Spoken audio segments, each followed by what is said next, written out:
You, of course, I think argued in a recent piece, I think in the FT, if I'm not wrong, that I read, where you said you were surprised that countries didn't band together. Countries didn't come together because together they might have had much greater leverage on over the US and President Trump and the Trump administration. Instead, countries have ended up taking, as you were saying just now, these personalistic deals, like let me try and get the best deal and I'm not really going to worry about anyone else. Whereas, game theory, etc., would suggest that there's maybe a different strategy that you could have adopted that could have been more optimal for everyone else. Why do you think that didn't happen? Well, game theory says two things. One is there was a different strategy that would have been better. But the second is that there's also a very strong incentive for any individual country to defect from that strategy. To me, the most telling was Canada and Mexico. They were two of the first countries targeted by Trump. At first, you thought they were going to stand up together against the United States. And then Mexico went a different way than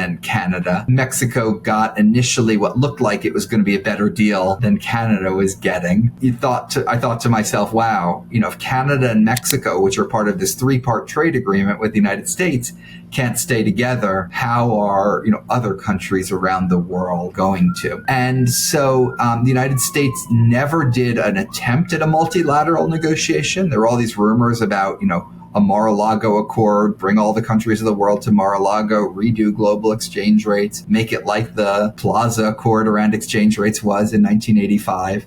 The United States never attempted that. It treated this entirely as bespoke, and every country has played into that bespoke approach. And the result is the United States, in some sense, has prevailed over lots and lots of countries around the world. But that prevailing is a real Pyrrhic victory, because prevailing is defined as the U.S. having very high tariffs.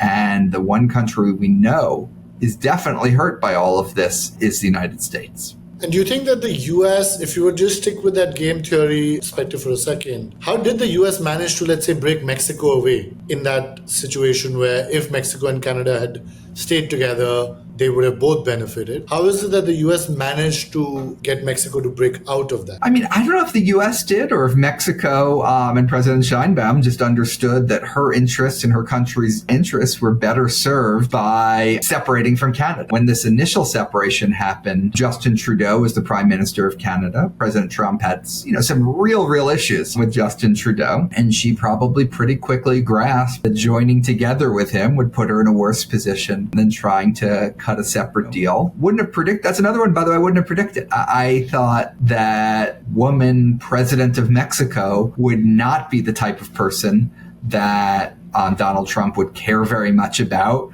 would develop a strong relationship, would have camaraderie. He's had a lot of complaints about Mexico over the years. And so I thought Mexico would be in for something much, much worse. Ended up getting, but it turns out, there's different ways to handle Donald Trump. And it's pretty hard to predict ex ante who's going to crack that code and who's not going to. Other than countries trying to move some parts of their manufacturing to the US, etc., as you were saying, and then the personalistic approach that you've also recommended, do you expect that the movement of production facilities away, let's say from, if I was China, moving into Vietnam or moving into Mexico, this kind of strategy will get adopted more and more? One. And second, do you expect that trade patterns themselves will become more regional, or Asia will start trading a lot more with itself, so trading partners will change? What's your sense on those two likely pieces coming out of these churnings? Yeah, we've already been seeing this. Since 2018, bilateral trade between the United States and China has fallen, but trade between the United States and a set of countries that the IMF has called connector countries, say Indonesia, Vietnam,